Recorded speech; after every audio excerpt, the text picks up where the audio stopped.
ચલો એના પછી 2025નો એક પ્રશ્ન લઈએ. સરિતાનો પરિચય આપતા મીનાએ કહ્યું, તે મારા પિતાની એકમાત્ર પુત્રીની એકમાત્ર પુત્રી છે. મીના સરિતા સાથે કેવી રીતે સંબંધિત છે? એટલે સરિતાને બોલાવવાની, અને કોને બોલાવશે? મીનાને. પણ આ ક્યારે જોવાનું? છેલ્લે. પેલા તો સંબંધોનું મર્જિંગ આપણે કરશું. કરીએ મર્જિંગ? શું કીધું છે?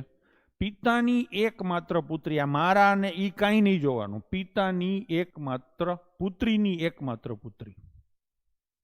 અને બોલનાર વ્યક્તિ કોણ છે એ ખાસ જોવાનું. બોલનાર વ્યક્તિ સ્ત્રી છે. કોઈ સ્ત્રીના પિતા હોય, એની એકમાત્ર પુત્રી એટલે પોતે થાય.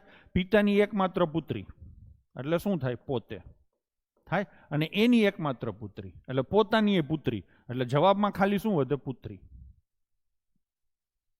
વધે ને?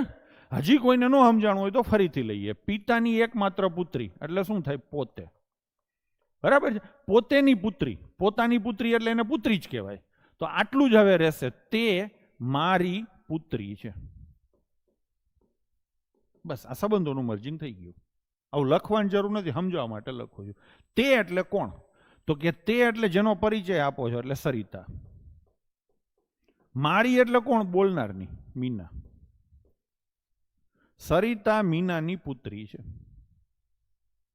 હજી હરખી ચોખવટ જોતી હોય તો આ મીનાબેન છે.